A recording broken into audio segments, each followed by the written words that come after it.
Baik, selamat pagi Bapak Ibu yang terkasih di dalam nama Tuhan Yesus. Mari kita mulai persekutuan doa pagi hari ini dengan menaikkan pujian Ku Bersyukur Bapa.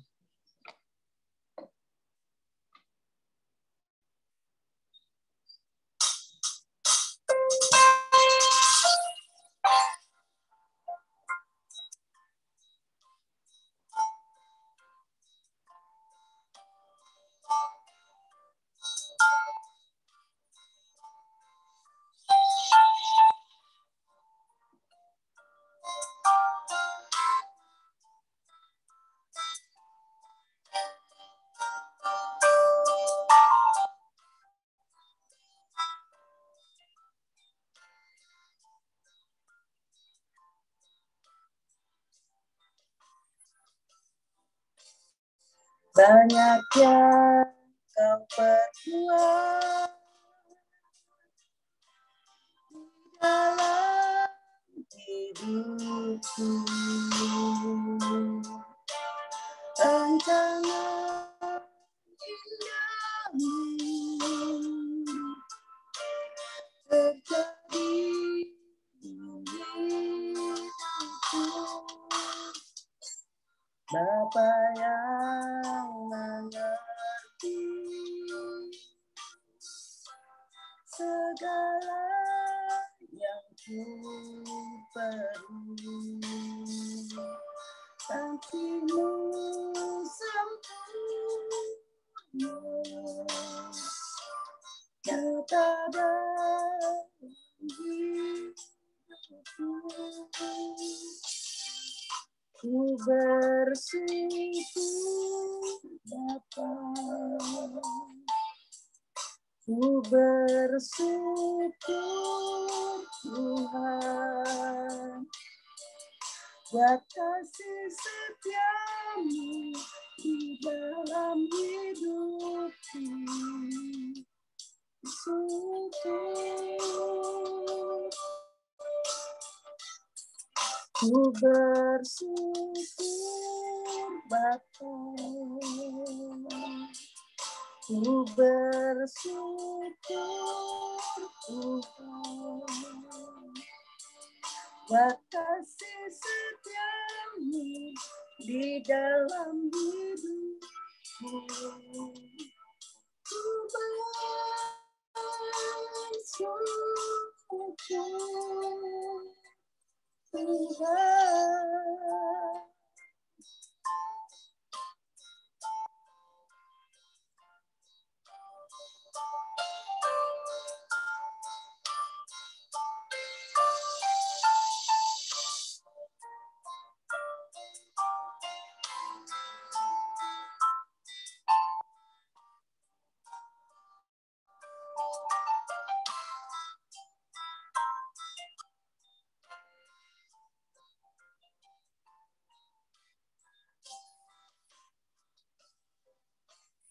Banyak yang Kau perbuat di dalam hidupku, rancangan indahmu terjadi di hidupku. Bapa yang mengerti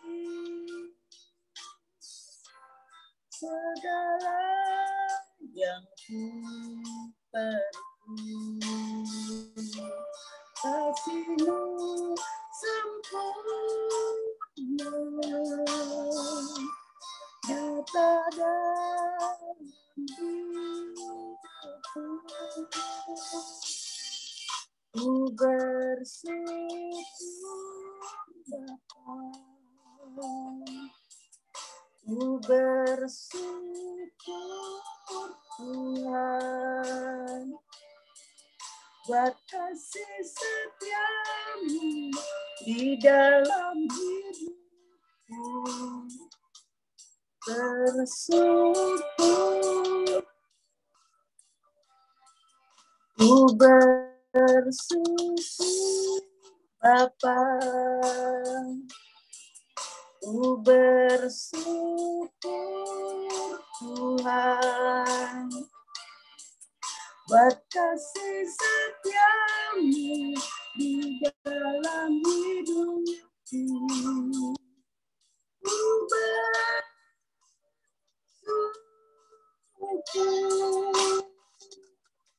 Tuhan.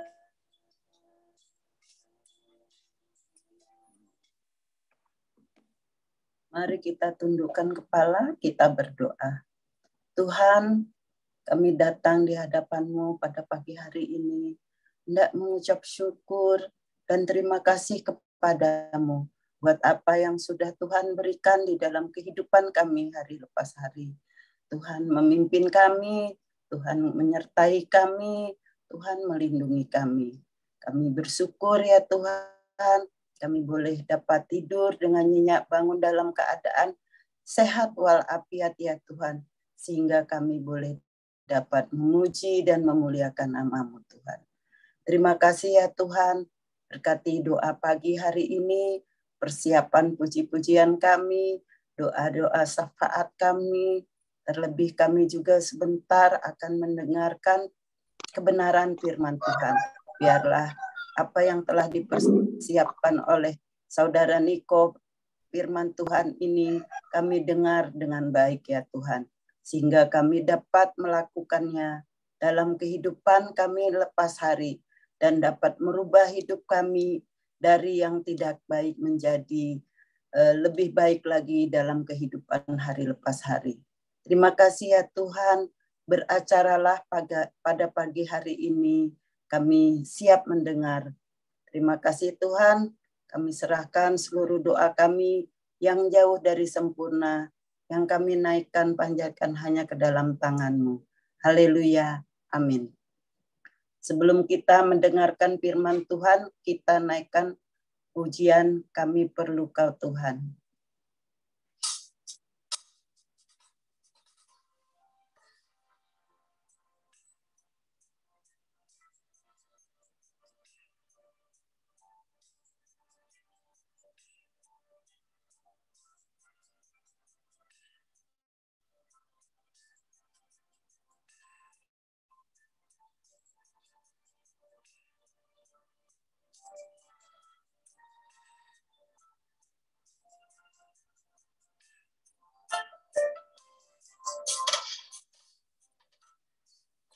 Kemanakah kami mencari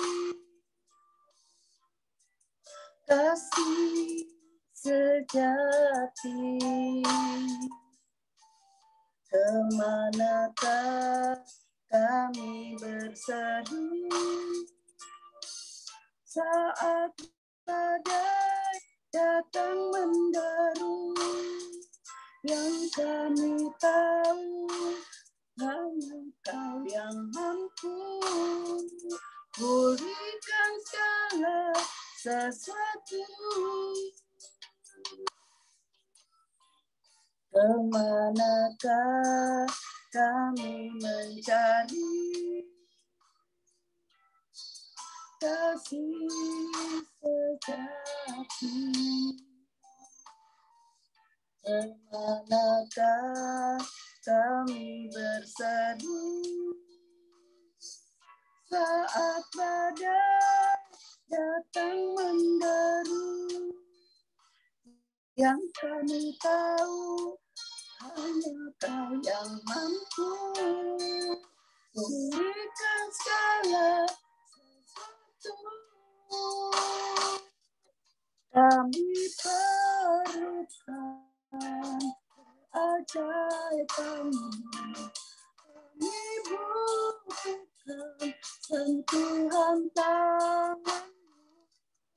Kami tak dapat jalan sendiri, kami perlukan Tuhan.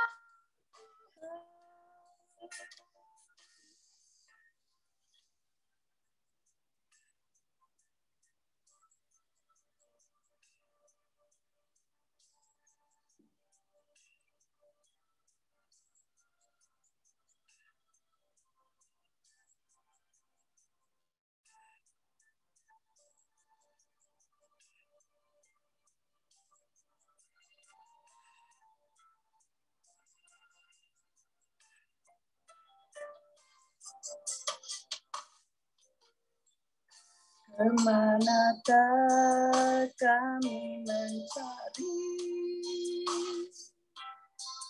kasih sejati?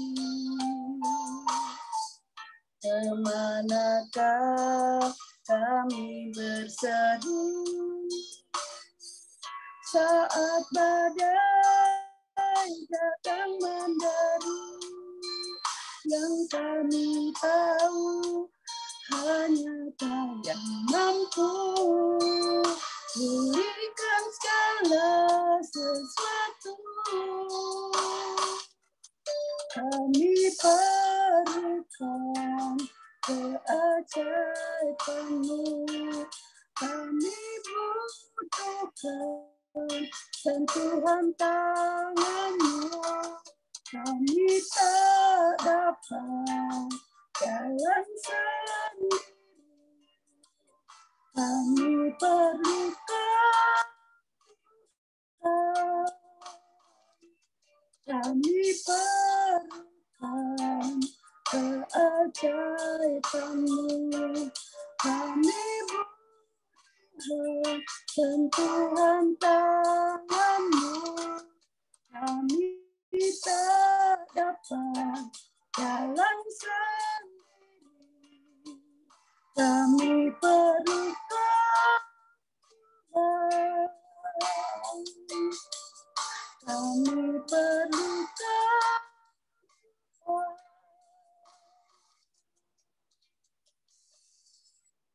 Untuk selanjutnya kami serahkan kepada Saudara Nikolas.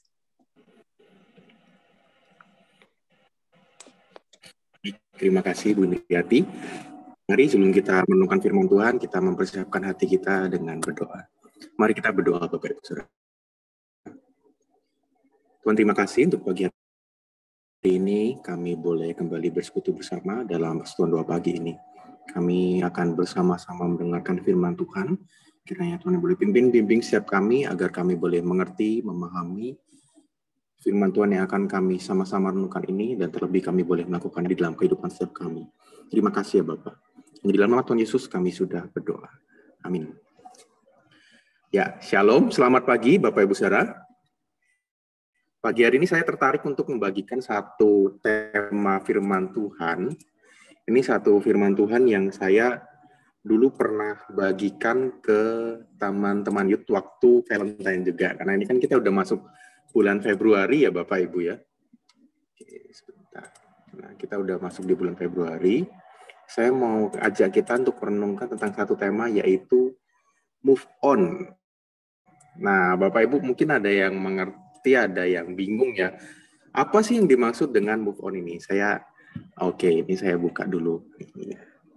Move on. Nah, biasanya Bapak Ibu Saudara di bulan Februari ini, buat anak-anak muda ya khususnya, itu jadi satu ajang di mana mereka tuh menyatakan cinta gitu ya Bapak Ibu ya. Menyatakan kasih sayang mereka kepada orang yang mereka kasihi atau mungkin kepada orang yang mereka sukai Bapak Ibu Saudara. Jadi biasanya di bulan-bulan ini banyak orang-orang yang akhirnya entah mungkin diterima sukacita karena mereka diterima cintanya, diterima kasihnya, tapi ada juga orang-orang yang mungkin sedih atau sakit hati karena tidak terbalaskan cintanya. Dan momen-momen ini jadi momen di mana banyak anak-anak muda atau banyak orang tuh jadi biasanya susah move on. Karena mereka kalau misalnya diterima itu sukacita ya Bapak Ibu, tapi kalau ditolak itu jadinya kayak sakit hati, sedih, kecewa, dan ini jadi satu perasaan yang buat mereka susah untuk bergerak maju, susah untuk move on, menjalani kehidupan mereka ke depannya. Tapi hari ini satu tema move on yang saya mau bagikan kepada kita semua ini sebetulnya tidak hanya berbicara tentang masalah cinta saja Bapak Ibu. Kenapa? Karena saya mau mengajak kita merenungkan tentang bagaimana kita bergerak maju dari bukan hanya masalah cinta tapi juga dari masa lalu kita Bapak Ibu. Nah, seringkali kita manusia itu terjebak di dalam masa lalu kita. Siapapun orangnya, entah kita masih muda atau kita sudah lanjut usia, entah kita laki-laki atau kita perempuan, banyak orang-orang yang terkadang mereka terjebak di dalam masa lalu mereka, sehingga pada akhirnya mereka susah untuk bergerak maju, mereka susah untuk move on, untuk menjalani kehidupan mereka ke depannya. Nah, yang namanya masa lalu, kita semua tuh punya masa lalu, bukan? Tapi ada kita yang punya masa lalu yang baik, ada juga dari kita yang memiliki masa lalu yang buruk, Bapak Ibu Saudara. Nah, pertanyaannya adalah bagaimana kita meresponi masa lalu kita tersebut, Bapak Ibu Saudara? Bagaimana kita meresponi masa lalu kita? Kalau masa lalu yang baik, ini jadi satu hal yang indah ya Bapak Ibu ya. Satu hal yang kalau kita ingat-ingat, kalau kita flashback lagi, kita lihat kembali ke momen-momen atau kenangan dari masa lalu kita yang baik, itu jadi satu hal yang menyenangkan.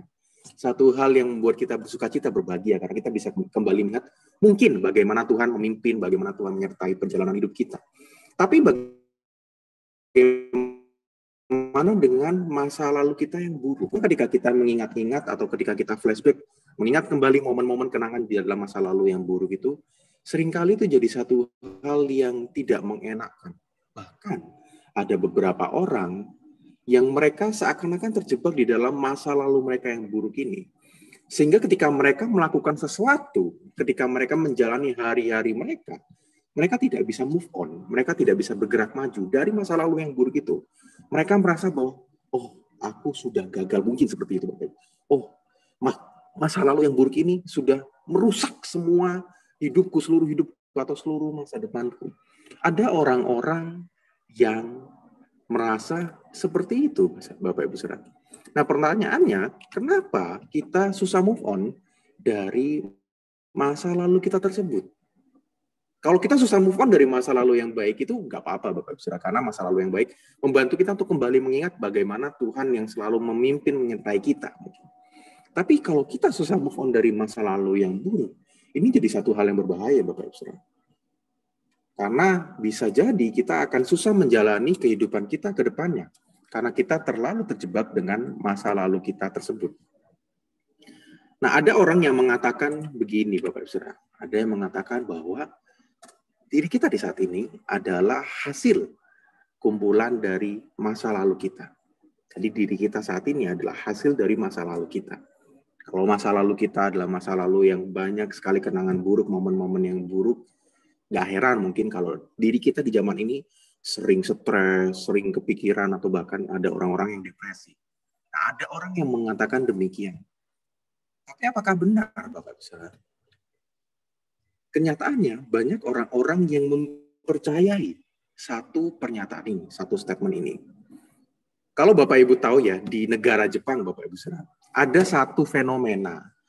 Ini seringkali memang anak-anak muda dan pria yang mengalaminya. Tapi juga ada orang-orang tua, orang-orang yang sudah bekerja, sudah dewasa mengalami satu fenomena ini. Nama fenomenanya tuh hikikomori. Bapak Ibu Saudara kalau mau cari di Google bisa diketik atau di YouTube gitu ya. Hikikomori. Ini fenomena apa Bapak Ibu Saudara? Inilah fenomena di mana ada orang-orang yang mereka menutup diri, menarik diri dari dunia luar. Jadi mereka hanya mengurung diri mereka di rumah atau di kamar mereka. Jadi mereka mengurung diri bukan cuma 1-2 hari Bapak Ibu Saudara, tapi mereka mengurung diri berhari-hari, berbulan-bulan, bahkan bertahun-tahun. Dan ketika dilihat itu kondisi di dalam ruangan mereka, entah itu di rumah atau di dalam kamar mereka, itu kondisinya berantakan.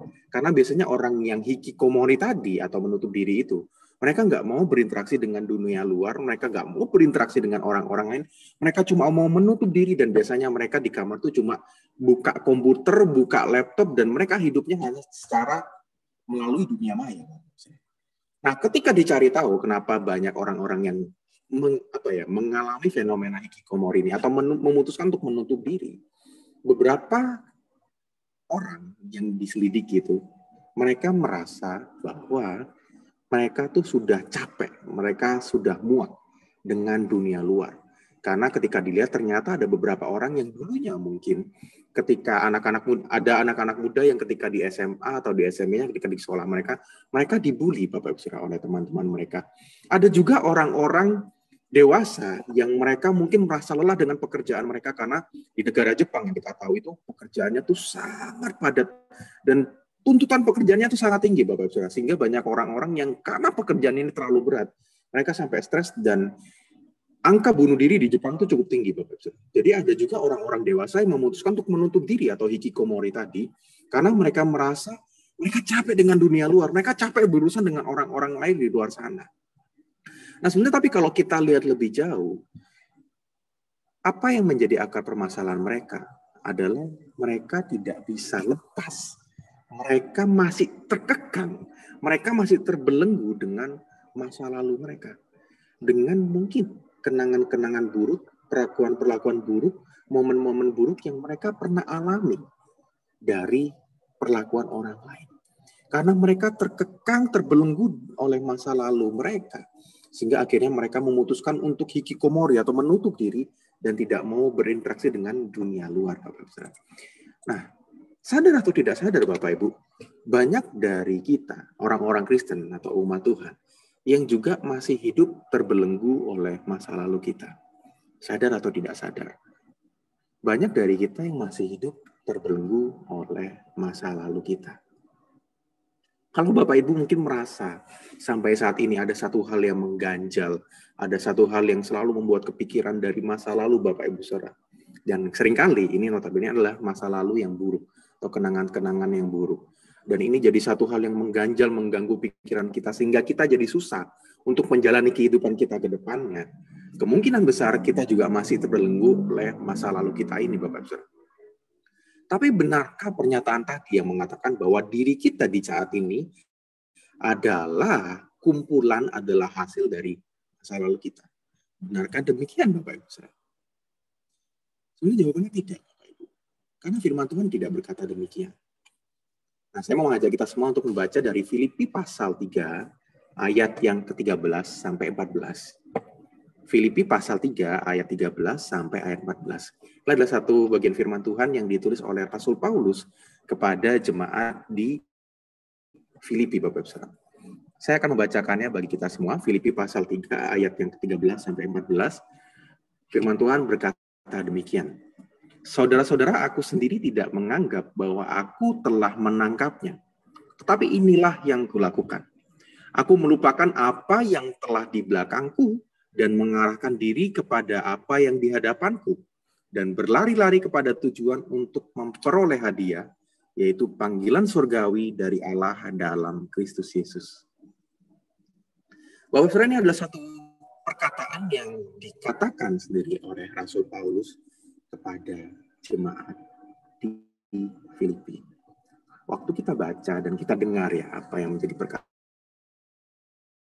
Rasul Paulus ini, mungkin beberapa dari kita merasa kayak, kok kayaknya Paulus gampang banget ya ngomong ini ya.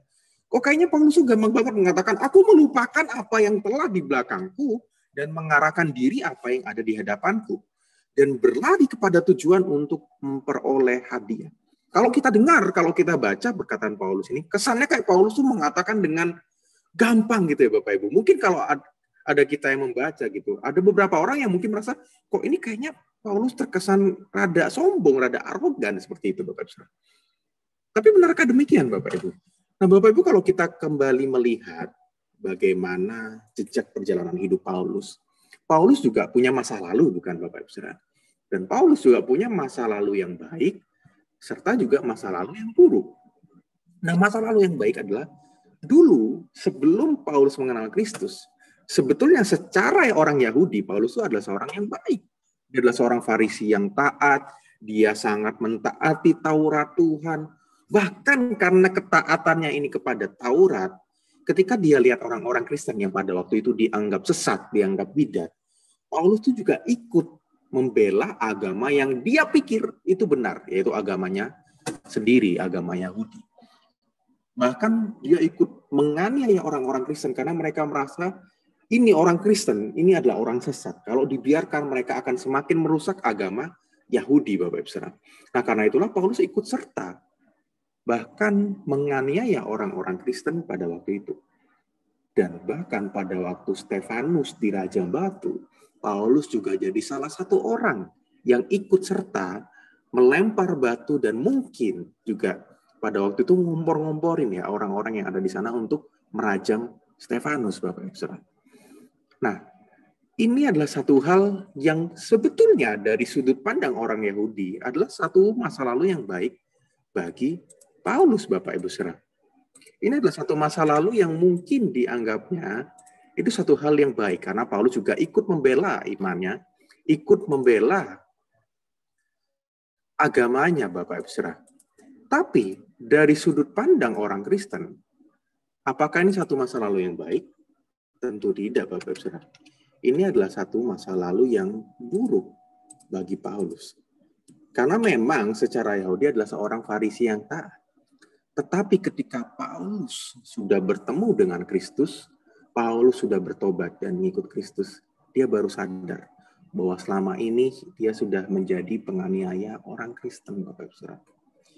Nah, kalau kita bayangkan diri kita berada di posisi Paulus ya Bapak Ibu Saudara, saya yakin ini bukan jadi satu hal yang mudah loh Bapak Ibu. Yang awalnya dia pikir benar dan dia melakukannya itu untuk Tuhan selama ini. Ternyata ketika dia bertemu sendiri dengan Kristus, Sang Tuhan yang sudah menjadi manusia itu. Di dalam perjumpaannya dengan Yesus, dalam pewahyuan yang dialami itu Bapak Saudara. Paulus jadi tersadar bahwa selama ini yang dia lakukan itu salah.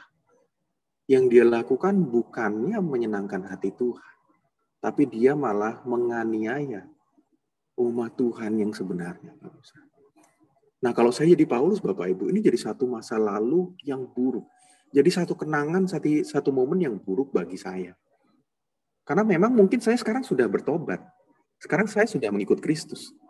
Tapi dulu, sayalah yang menganiaya orang-orang yang mungkin saat ini ada di samping saya. Orang-orang yang saat ini ketika saya sudah bertobat, ketika saya sudah melayani Kristus, bersama dengan umat orang-orang Kristen lainnya. Dulu orang-orang Kristen, orang-orang ini yang dianiaya oleh Paulus, Bapak Ibu Saudara. Nah, bukan ini jadi satu hal yang berat buat Paulus. Kalau Paulus mungkin pada waktu itu mentalnya lemah, Bapak Saudara. Kalau dia mungkin tidak punya pemahaman yang benar, bisa jadi Paulus jadi hikikomori juga, Bapak Ibu. Karena dia terlalu terfokus dengan masa lalunya, dia terbelenggu dengan masa lalunya, sehingga mungkin ia merasa, aku nggak bisa lah jadi pengikut Kristus. Aku nggak bisa melayani orang-orang Kristen. Kenapa? Karena dulu aku penganiaya mereka. Aku nggak layak. Aku nggak bisa. Nah, kalau Paulus punya pemahaman yang salah, kalau Paulus mungkin pada waktu itu mentalnya lemah, Bapak Saudara, bisa jadi Paulus jadi orang yang menutup diri, jadi hikikomori kayak orang-orang di Jepang. Mungkin bisa seperti itu ya Bapak Saudara. Tapi kenapa Paulus bisa mengatakan dia melupakan apa yang ada di belakangnya dan dia mengarahkan arahan matanya, mengarahkan fokusnya kepada apa yang di depannya. Karena satu hal sebetulnya kuncinya Bapak Saudara. Paulus sadar akan identitasnya di dalam Kristus. Nah, ketika kita sebagai anak-anak Tuhan juga sadar akan identitas kita di dalam Kristus, akan siapa diri kita di dalam Kristus, kita juga akan mampu untuk bergerak maju, untuk move on dari segala masa lalu kita, segala kenangan buruk, segala momen buruk yang kita alami, dan memandang kepada apa yang Tuhan sudah siapkan kepada kita di hari depan kita. Efesus pasal 2 ayat 10 mengatakan demikian, Bapak Ibu Saudara. Karena kita ini buatan Allah, diciptakan dalam Kristus Yesus untuk melakukan pekerjaan baik yang dipersiapkan Allah sebelumnya. Ia mau supaya kita hidup di dalamnya. Jadi firman Tuhan mengatakan kepada kita bahwa kita ini tidak didefinisikan oleh masa lalu kita. Tuhanlah yang mendefinisikan diri kita. Jadi siapa kita di saat ini, siapa kita di depan, di masa depan nanti, itu bukan ditentukan oleh apa yang terjadi dalam masa lalu kita. Siapa kita di saat ini dan bagaimana kita nanti di masa depan, itu tidak ditentukan dari hasil yang ada di masa lalu kita. Firman Tuhan mengatakan bahwa Tuhanlah yang mendefinisikan diri kita, Bapak Saudara. Dan tadi firman Tuhan mengatakan kepada kita bahwa siapa kita? Kita adalah buatan Allah yang diciptakan dalam Kristus Yesus untuk apa? Untuk melakukan pekerjaan yang baik. Dan Kristus mau supaya kita hidup di dalamnya, di dalam Kristus itu sendiri. Jadi kita tidak didefinisikan oleh masa lalu kita. Dan kita juga bukanlah tawanan dari masa lalu kita. Melainkan firman Tuhan mengatakan bahwa kita adalah ciptaannya yang berharga. Kalau sampai saat ini ada beberapa dari kita yang merasa mungkin, aku adalah orang yang gagal. Masa laluku banyak terjadi kegagalan, banyak hal buruk yang terjadi di masa laluku. Keluargaku bukan keluarga yang baik-baik. Kalau kita mungkin sampai saat ini ada yang merasakan hal-hal seperti itu, saudara, ingatlah bahwa Tuhan yang mendefinisikan diri kita. Dan Tuhan mengatakan bahwa kita apa? Kita adalah ciptaannya yang berharga. Tidak ada satupun kita yang ada di dunia ini itu dianggap jelek, dianggap buruk. Dan firman Tuhan di dalam Yeremia pasal 29 ayat 11 mengatakan, sebab aku ini mengetahui rancangan-rancangan apa yang ada padaku mengenai kamu. Demikianlah firman Tuhan. Yaitu rancangan damai sejahtera dan bukan rancangan kecelakaan. Untuk memberikan kepadamu hari depan yang penuh harapan. Tidak ada satupun hal yang terjadi di dalam hidup kita itu adalah rancangan kecelakaan. Gak ada, Bapak Ibu Saudara. Semua yang Tuhan izinkan terjadi dalam kehidupan kita merupakan rancangan damai sejahtera yang Tuhan sudah persiapkan bagi kita. Sehingga kita bisa menjalani, menapaki hari depan kita dengan penuh harapan. Ada momen-momen buruk, ada kejadian buruk, ada kenangan buruk yang memang Tuhan izinkan terjadi dalam kehidupan kita. Tetapi Tuhan izinkan itu terjadi untuk apa? Supaya kita dibentuk, supaya kita semakin dipoles, supaya kita semakin diubahkan, semakin serupa dengan Dia. Sehingga ketika menjalani hari kita ke depannya, kita sudah dibentuk, kita sudah dipersiapkan menjadi seorang pribadi yang lebih kuat, pribadi yang memiliki karakter yang semakin serupa dengan Kristus. Sehingga kelak ketika kita menapaki hari-hari ke depan, kita bisa menjalaninya dengan penuh harapan, Bapak Ibu Saudara. Nah, Bapak Ibu, ada seorang seniman tato yang namanya Chris Baker, Bapak Ibu Saudara. Dia bukan seniman tato biasa, karena dia adalah seorang anak Tuhan yang bukan hanya mencintai Tuhan, tetapi juga mencintai orang-orang yang juga Tuhan kasih, Bapak Ibu Saudara. Di dalam pekerjaannya ini, Chris Baker bukan hanya bekerja untuk mentato orang yang ingin ditato, gitu Bapak Ibu Saudara, tapi juga dia membantu orang-orang yang menjadi korban dari mungkin trafficking atau penjualan orang, atau mungkin penjualan anak-anak di bawah umur, dan orang-orang yang dulunya mungkin punya masa lalu yang buruk, dan itu membekas di dalam tato-tato mereka. Nah, karena di Amerika, Bapak Ibu Saudara, ketika seorang itu dijual atau mengalami human trafficking, gitu, Bapak Ibu, penjualan manusia atau perdagangan manusia, atau mungkin ada juga perempuan-perempuan yang jual menjadi sex trafficking atau menjadi PSK seperti itu, Bapak Saudara. Mereka biasanya diberi tato sebagai identitas.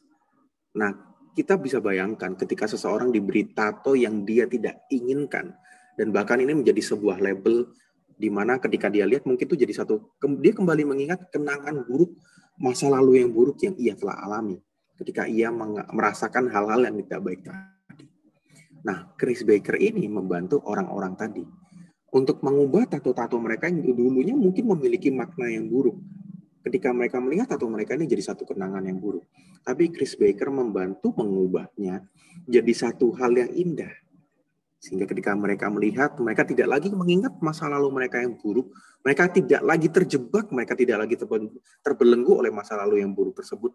Tetapi mereka bisa melihatnya dari satu sudut pandang yang berbeda. Dari sudut pandang yang baik. Dan Chris Baker itu ada seorang anak Tuhan yang taat, Bapak Ibu Saudara. Nah, Bapak Ibu Saudara, di dalam kehidupan kita, sebetulnya Kristus juga bekerja seperti apa yang Chris Baker lakukan tadi. Apa yang Chris Baker lakukan terhadap kulit manusia, Yesus lakukan terhadap jiwa kita, jiwa manusia. Yesus menerima kita apa adanya. Dan bukan sama berhenti di sana, Bapak Ibu Saudara. Dia bukan hanya sekedar menerima kita, tetapi dia juga mengubahkan kita. Sehingga seburuk apapun masa lalu kita, ini bukan jadi masalah buat Tuhan. Karena Dia Tuhan yang penuh kasih, mau menerima kita apa adanya, dan bahkan Dia rindu memulihkan kehidupan kita, Bapak Ibu Saudara. Sehingga pada akhirnya kita bisa bangkit dari masa lalu kita yang buruk mungkin. Dari segala kenangan buruk apapun yang buruk yang kita alami. Dan kita bisa bangkit dari masa lalu tersebut dan melakukan segala sesuatu yang terbaik dari apa yang dapat kita kerjakan. Dan selebihnya, biarkan Tuhan yang berkarya di dalam hidup kita. Alkitab mengatakan dalam 2 Korintus pasal 5 ayat 17. Firman Tuhan mengatakan, jadi siapa yang ada di dalam Kristus, ia adalah ciptaan yang baru.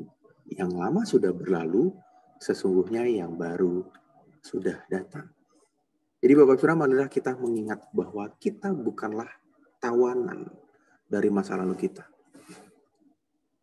Kita adalah anak-anak Tuhan yang Ia sangat kasihi, yang Ia sangat pedulikan di dalam kehidupan kita. Karena itu Bapak Saudara, kalau kita mungkin mengalami atau mungkin kita masih terbelenggu di dalam masa lalu kita, marilah kita mengingat terus firman Tuhan yang kita sudah renungkan di pagi hari ini. Dan mungkin kalau Bapak Ibu merasa, aku enggak merasakan hal itu. Bapak Ibu, banyak orang-orang di luar sana, apalagi banyak anak-anak muda di zaman ini. Makanya kalau Bapak Ibu baca, anak-anak muda di zaman sekarang tuh dikatakan banyak yang mengalami masalah mental atau masalah mental health. Banyak mereka yang stres, banyak mereka yang depresi. Kenapa? Karena di zaman ini, tantangan mereka tuh semakin berat, Bapak Ibu. Setiap hari mereka diperhadapkan dengan media sosial, dan mereka sendiri mengakses menggunakan media sosial itu. Sehingga mungkin ada kenangan-kenangan yang buruk, ada momen-momen yang buruk yang sudah terekam di dalam media sosial itu, yang pada akhirnya tidak bisa dihapus. Dan ini jadi satu hal yang sangat buruk buat mereka. Sehingga tidak heran, tidak jarang banyak anak-anak muda yang masih terbelenggu di dalam masa lalu mereka. Nah, kalau kita merasa, kita bukanlah tawanan dari masa lalu kita, it's okay Bapak Ibu, jadi satu hal yang bagus. Tapi ingat, banyak orang di luar sana, banyak anak-anak muda, generasi muda di saat ini butuh bantuan kita. Sebagai orang-orang yang sudah jauh lebih mengerti firman Tuhan. Sebagai orang-orang yang mungkin sudah merasakan asam dan garam lebih banyak. Marilah kita tidak berdiam saja, tetapi kita juga membantu mereka. Supaya mereka tidak lagi menjadi tawanan dari masa lalu mereka. Mereka menyadari identitas mereka di dalam Tuhan. Siapa diri mereka di dalam Tuhan. Bahwa mereka juga adalah anak-anak Tuhan yang Ia kasihi. Mereka juga adalah ciptaan Tuhan yang berharga. Kiranya Tuhan boleh menolong kita semua. Mari kita berdoa, Bapak Ibu Saudara. Tuhan Yesus, firman-Mu sudah diberitakan. Tolonglah kami supaya kami boleh mengerti, memahami, dan lakukan dalam kehidupan kami. Terlebih kami rindu Tuhan, boleh Engkau pakai menjadi instrumen-Mu, menjadi alat bagi Tuhan untuk menolong orang-orang yang ada di sekitar kami, khususnya anak-anak muda, generasi muda yang saat ini sangat membutuhkan pertolongan kami dari ayah, ibu, tante, om, dan kakak-kakak rohani yang ada di sekitar mereka. Karena itu tolonglah kami ya Tuhan. Hanya di dalam nama Tuhan Yesus kami sudah berdoa. Amin. Saya serahkan kembali kepada Ibu Indriati. Terima kasih untuk kebenaran firman Tuhan yang sudah disampaikan oleh Saudara Nicholas. Sebentar lagi kita akan masuk dalam pokok-pokok doa syafaat.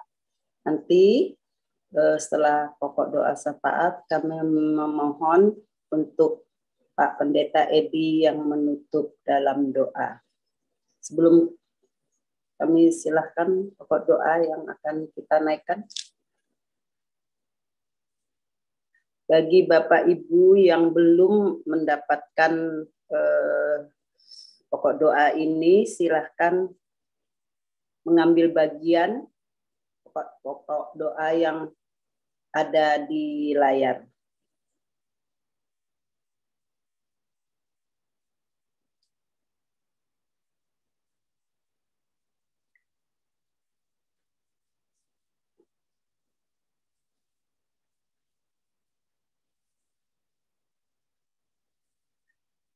Sebelum kita berdoa, mari kita naikkan satu pujian El Shaddai.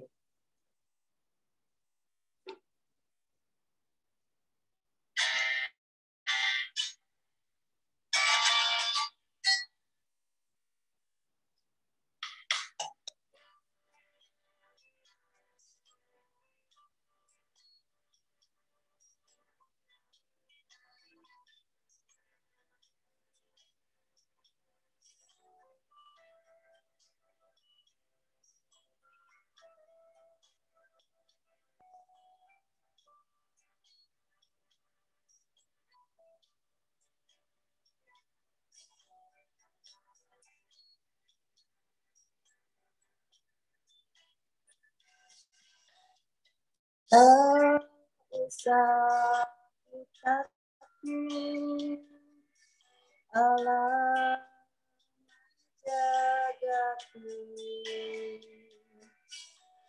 Tak usah bimbang, Yesus peliharaku.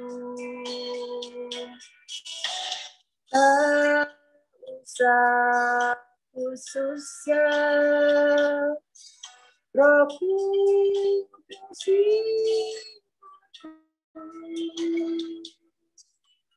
tak usah cemas, yang memberkatiku. Elsa, Elsa,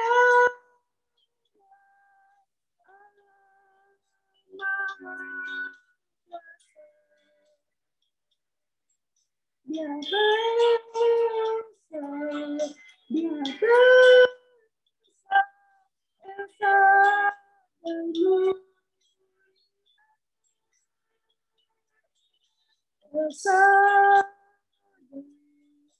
Elsa,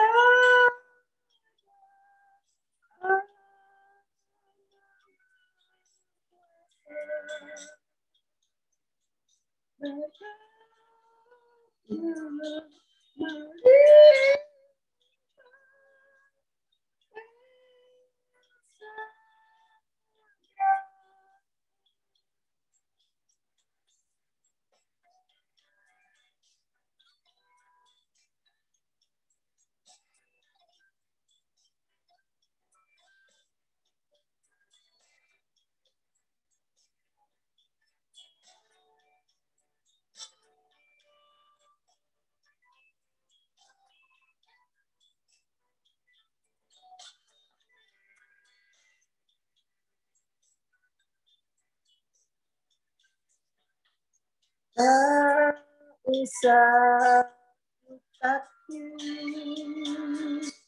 Allah jagaku. Tak usah bimbang, Yesus peliharaku. Tak usah susah, Roh Kudus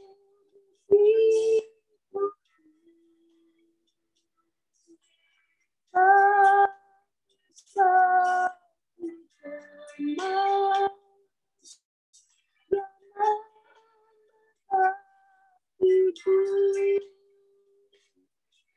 Elsa,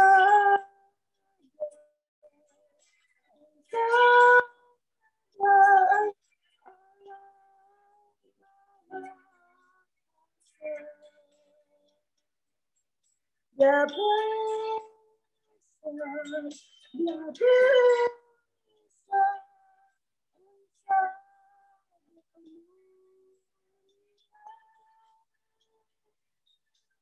Elsa, Elsa, Allah kuasa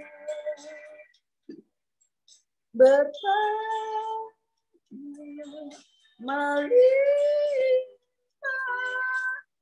Elsa, berkat Elsa, Allah Maha Kuasa. Dia besar, dia besar, besar.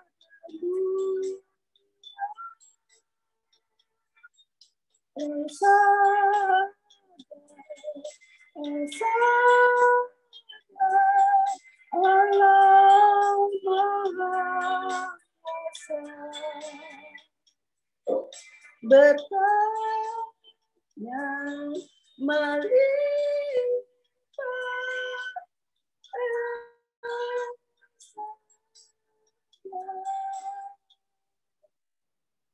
Mari Bapak Ibu Saudara, kita tundukkan kepala, kita berdoa. Pada hari ini, hamba berdoa untuk seluruh jemaat Idam Pengharapan. Biarlah dimanapun kami berada, apapun yang kami kerjakan, semuanya diberkati dan dipimpin oleh Tuhan. Dan biarlah Tuhan juga menjaga kami. Apapun yang kami lakukan, apapun yang kami kerjakan, apapun yang kami pikirkan, semuanya tentang Tuhan. Dan kami melihat bagaimana Tuhan tersenyum dari seluruh apa yang kami lakukan. Berkati setiap kami ya Tuhan. Di dalam nama Tuhan Yesus Kristus kami berdoa. Amin. Kita pujikan Bapa, terima kasih.